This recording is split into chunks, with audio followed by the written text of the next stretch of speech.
শ্রী শ্রী চণ্ডী পঞ্চম অধ্যায়। মেধা ঋষি তিনি চতুর্থ অধ্যায়ের শেষে বলেছেন, তৎ শৃণুষ্ব ময়াখ্যাতম যথাবৎ কথয়ামি তে। সুরথ রাজাকে কথা বলেছেন। সেই যে দেবী মহামায়া, দেবী চণ্ডিকা, তার পুনরায় আবির্ভাব হয়েছিল দেবী পার্বতী বা দেবী গৌরীর শরীর হতে। সেই সাক্ষাৎ সরস্বতী তিনি শুম্ভ এবং নিশুম্ভ এই দুই মহা অসুরকে বধ করেছিলেন। সে কথাই মেধা ঋষি বলবেন। সেই প্রসঙ্গেই এই পঞ্চম অধ্যায়ে তিনি বলতে শুরু করেছেন। ঋষিরুবাচ পুরা শুম্ভ নিশুম্ভাভ্যাম আসুরাভ্যাম শচীপতেঃ ত্রৈলোক্যং যজ্ঞভাগাশ্চ হৃতা মদবলাশ্রয়াৎ তাবেব সূর্যতাম তদ্বদধিকারং তথৈন্দবম কৌবেরমথয়াম্যঞ্চ চক্রাতে বরুণস্য চ तावेव पवनरिद्धिञ्च चक्रतुर्वह्निः कर्म च ततो देवा विनिधूर्ता भ्रष्टराज्या पराजिताः ऋताधिकारास्त्रिदशास्ताभ्यां सर्वे निराकृताः महासुराभ्यां तां देवीं संस्मरन्त्यमपराजितां तयास्माकं वरो दत्तो यथापत्सु स्मृताखिला भवतां नाशयिष्यामि তৎক্ষণাৎ পরমাপদঃ। ঋষি বললেন, পুরা অর্থাৎ অতীতকালে দুই প্রবল পরাক্রমশালী অসুর শুম্ভ নিশুম্ভ এরা কি করেছিল না, শচীপতি অর্থাৎ ইন্দ্রের পত্নীর নাম শচী। সেই সম্পর্ক অনুসারে ইন্দ্রের নাম শচীপতি, যেমন আমরা শিবের নাম পাই উমাপতি ইত্যাদি। শচীপতির যে আধিপত্য সেটি হরণ করে নিয়েছিল। তারা নিজেরাই ইন্দ্র হয়ে গিয়েছিল এবং ইন্দ্রের জন্য নিবেদিত যে যজ্ঞ ভাগ, যে পূজা, সেটা তারাই গ্রহণ করতে শুরু করে দিয়েছিল। এতটাই তাদের এই মদবল আশ্রয়াত অর্থাৎ শক্তির যে গর্ব, এতটাই তারা উন্মত্ত ছিল নিজেদের শক্তির গর্বে। তারা ইন্দ্রত্ব যেন অধিকার করে নিয়েছিল। ইন্দ্র দেবতাদের রাজা। ইন্দ্রের যখন এরকম অবস্থা, তখন বুঝতে হবে অপরাপর যে দেবতা রয়েছেন তাদেরও কিন্তু এমনটাই ঘটেছে, তাদের সাথে তাদেরও এমনই হয়েছে। এখানে কয়েকজন মুখ্য দেবতার নাম বলেছেন, যেমন সূর্য, ইন্দু বা চন্দ্র, যম, পবন এবং বহ্নি দেবতা বা অগ্নি। দারুণ অত্যাচারী শুম্ভ আর নিশুম্ভ এদের সকলেরই অধিকার কেড়ে নিয়ে এদের স্বর্গ হতে তাড়িয়ে দিয়েছিল, যেটা পরে বলছেন যে সর্বে নিরাকৃতাহা ত্রিদশা দেবতাগণ এরা সকলেই যেন নিরাকৃতা, স্বর্গ হতে বিতাড়িত হয়েছেন। শুধু কি তাই, এর সাথেও বলা হচ্ছে যে এই যে অসুর দুটো শুম্ভ এবং নিশুম্ভ, এরা নিজেরাই দেবতাদের কাজগুলো করতে শুরু করে দিয়েছিলেন এবং দেবতাদের উদ্দেশ্যে যে যজ্ঞ ভাগ পূজা এরা কিন্তু নিজেদের নামে গ্রহণ করছিল। এই রকম যখন অবস্থা, তখন দেবতাদের স্মরণে এলো দেবীর কথা। দেবী মহিষাসুর বধের পরে দেবতাদের পূজায়, দেবতাদের স্তবে সন্তুষ্ট হয়ে দেবতাদের বর দিয়েছেন যে যখনই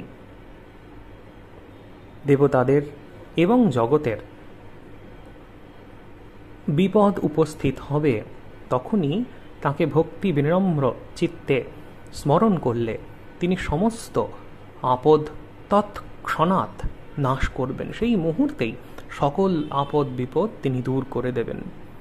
এটি স্মরণ করে সেই অপরাজিতা দেবী, সর্বজয়া দেবী, তার স্তব করতে তারা ইচ্ছা করলেন এবং সেই উদ্দেশ্যে তারা হিমালয়ে গমন করলেন। ইতি কৃত্বা মতিং দেবা হিমবন্তম নাগেশ্বরম জগমুস্তত্র ততো দেবীং বিষ্ণুমায়াম প্রতুষ্টবুঃ। মহিষাসুর বধের উপরান্তে আমরা দেবতাদের দেবীর আরাধনা দেখেছি, আর এই আরেকবার আমরা দেবতাদের স্তব করতে দেখব, দেবীকে আরাধনা করতে দেখব, যখন তারা উৎপীড়িত, দুর্দশাগ্রস্ত। আমরা ঠিক যেমন আমাদের যখন সুসময় থাকে, যখন খুব ভালো সুখ থাকে, ভালো অবস্থা থাকে, সেই সময়ে আমরা যেমনটি করে দেবীর অর্চনা করতে পারি, পূজা অর্চনা, যখন আমরা বিপদগ্রস্ত, উৎপীড়িত, দুর্দশাগ্রস্ত, তখন কিন্তু ঠিক সেইভাবে উপচার সহযোগে পূজা করা সম্ভব হয় না। চতুর্থ অধ্যায়ে সেখানে মহিষাসুরের বধের পরে আনন্দের পরিবেশ, দেবতারা বিজয় উৎসব করছেন, সেখানে দেবীকে তারা নানা উপচারে পূজা করেছেন। স্বর্গের নন্দনকানন থেকে যে সমস্ত দিব্য সুগন্ধি ফুল, সেগুলোর দ্বারা দেবীকে পূজা করেছেন, দিব্য গন্ধ দিয়ে দেবীকে অর্চনা করেছেন এবং স্তব স্তুতি তো করেইছেন। এর সাথে সাথে যক্ষ, কিন্নর, গন্ধর্ব তারা কিন্তু দেবীর স্তুতি করেছে, অপ্সরাগণ তারা নৃত্য করেছে। এই সুন্দর একটা পরিবেশ। কিন্তু এইখানে যখন তারা স্বর্গ হতে বিতাড়িত হয়েছেন, হৃত অধিকার, নিজেদের অধিকার থেকে তারা, নিজেদের মর্যাদা থেকে তারা ভ্রষ্ট হয়ে গিয়েছেন, তাদের বলা ভালো কেড়ে নেওয়া হয়েছে হৃত অধিকারও। তখন তাদের যে পূজা, তার মধ্যে সেই আনন্দের কোনো সম্ভাবনা নেই, সেখানে উপচারের বাহুল্য নেই, কেবল একটি নমস্কারে বারবার তারা নমস্কার করেছেন, সেটাই তাদের পূজা, সেটাই তাদের দেবীর আরাধনা। এবং প্রতুষ্টবু, উত্তম রূপে দেবীকে স্তব করছেন তারা, সেটিই তাদের দেবীর আরাধনা। এবং আমরা দেখব দেবী মহামায়া, জগন্মাতৃকা কতটা কৃপাময়ী। এই পুনঃ পুনঃ নমস্কার, এই বারবার তার মহিমার কথা যখন দেবতারা স্মরণ করছেন, দেবী তাদের সেই স্তব শুনেই সঙ্গে সঙ্গে সামনে এসে গিয়েছেন এবং দেবতাদের যে কারণে স্তব করা তা পূর্ণ করেছেন। এই আলোচ্যমান স্তব লক্ষ্মীতন্ত্রের মতে সেটি তান্ত্রিক দেবী সূক্ত এবং এর পাঠে সমস্ত কামনার পূরণ হয়, সাধকের পরম কল্যাণ হয়। এই স্তব আজ আমরা শুনব।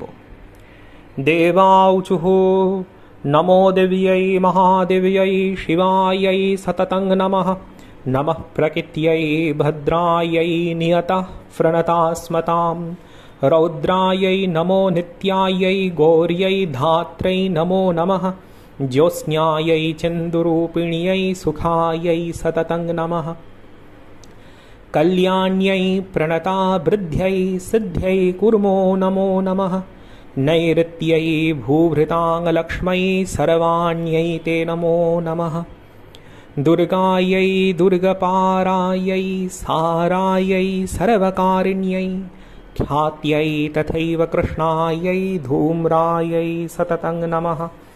अतिसौम्यातिरौद्रायै नतास्तस्यै नमो नमः। नमो जगत्प्रतिष्ठायै देव्यै कृत्यै नमो नमः।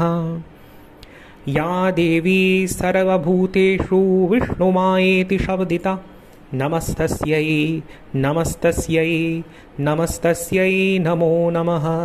या देवी सर्वभूतेषु चेतनित्यविधीयते नमस्तस्यै नमस्तस्यै नमस्तस्यै नमो नमः। या देवी सर्वभूतेषु बुद्धिरूपेण संस्थिता नमस्तस्यै नमस्तस्यै नमस्तस्यै नमो नमः। या देवी सर्वभूतेषु निद्रारूपेण संस्थिता नमस्तस्यै नमस्तस्यै नमस्तस्यै नमो नमः। या देवी सर्वभूतेषु क्षुधारूपेण संस्थिता नमस्तस्यै नमस्तस्यै नमस्तस्यै नमो नमः। या देवी सर्वभूतेषु छायारूपेण संस्थिता नमस्तस्यै नमस्तस्यै नमस्तस्यै नमो नमः। या देवी सर्वभूतेषु शक्तिरूपेण संस्थिता नमस्तस्यै नमस्तस्यै नमस्तस्यै नमो नमः। या देवी सर्वभूतेषु तृष्णारूपेण संस्थिता नमस्तस्यै नमस्तस्यै नमस्तस्यै नमो नमः। या देवी सर्वभूतेषु क्षान्तिरूपेण संस्थिता नमस्तस्यै नमस्तस्यै नमस्तस्यै नमो नमः। या देवी सर्वभूतेषु जातिरूपेण संस्थिता नमस्तस्यै नमस्तस्यै नमस्तस्यै नमो नमः। या देवी सर्वभूतेषु लज्जारूपेण संस्थिता नमस्तस्यै नमस्तस्यै नमस्तस्यै नमो नमः। या देवी सर्वभूतेषु शान्तिरूपेण संस्थिता नमस्तस्यै नमस्तस्यै नमस्तस्यै नमो नमः। या देवी सर्वभूतेषु श्रद्धारूपेण संस्थिता नमस्तस्यै नमस्तस्यै नमस्तस्यै नमो नमः। या देवी सर्वभूतेषु कान्तिरूपेण संस्थिता नमस्तस्यै नमस्तस्यै नमस्तस्यै नमो नमः। या देवी सर्वभूतेषु लक्ष्मीरूपेण संस्थिता नमस्तस्यै नमस्तस्यै नमस्तस्यै नमो नमः। या देवी सर्वभूतेषु वृत्तिरूपेण संस्थिता नमस्तस्यै नमस्तस्यै नमस्तस्यै नमो नमः। या देवी सर्वभूतेषु स्मृतिरूपेण संस्थिता नमस्तस्यै नमस्तस्यै नमस्तस्यै नमो नमः। या देवी सर्वभूतेषु दयारूपेण संस्थिता नमस्तस्यै नमस्तस्यै नमस्तस्यै नमो नमः। या देवी सर्वभूतेषु तुष्टिरूपेण संस्थिता नमस्तस्यै नमस्तस्यै नमस्तस्यै नमो नमः। या देवी सर्वभूतेषु मातृरूपेण संस्थिता नमस्तस्यै नमस्तस्यै नमस्तस्यै नमो नमः। या देवी सर्वभूतेषु भ्रान्तिरूपेण संस्थिता नमस्तस्यै नमस्तस्यै नमस्तस्यै नमो नमः। इन्द्रियाणामधिष्ठात्री भूतानां चाखिलेषु या भूतेषु सततं तस्यै व्याप्तिदिव्यै नमो नमः। चितिरूपेण या कृत्स्नम् एतद्व्याप्य स्थिता जगत् नमस्तस्यै नमस्तस्यै नमस्तस्यै नमो नमः। स्तुतासुरैः पूर्वमभीष्टसंश्रयात् तथा सुरेन्द्रेण दिनेषु सेविता करोतु सा नः शुभहेतुवीश्वरी शुभानि भद्राण्यभिहन्तु चापदः। या साम्प्रतं चोद्धत दैत्यतापितैरस्माभिरीशा च सुरैर्नमस्यते या च स्मृता तत्क्षणमेव हन्ति न सर्वापदो भक्तिवृणम्रमूर्तिभिः। এই অপরাজিতা স্তব বা তান্ত্রিক দেবী সূক্ত এখানেই সমাপ্ত হলো।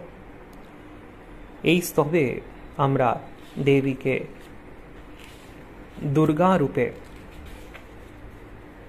দেখতে পাই।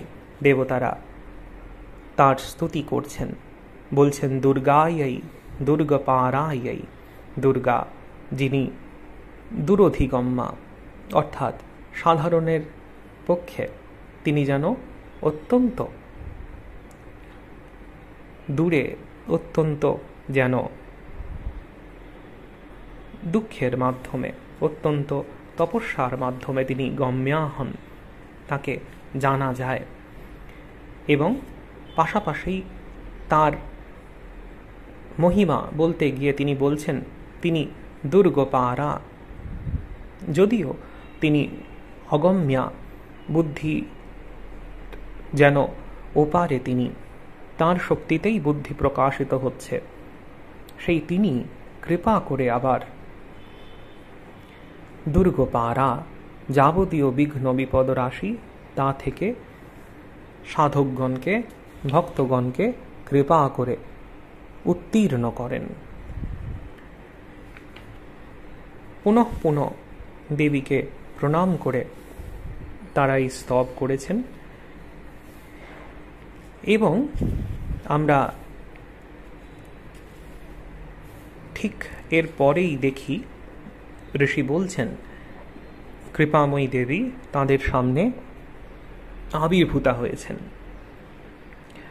দেবতারা যখন স্তব শেষ করছেন, প্রায় স্তবের শেষ হবার সাথে সাথেই সেখানে পার্বতী দেবী তিনি স্নাতুম, তিনি স্নানের জন্য হিমালয়ের যে গঙ্গা, সেই গঙ্গা নদীতে স্নানের জন্য তিনি উপস্থিত হয়েছেন।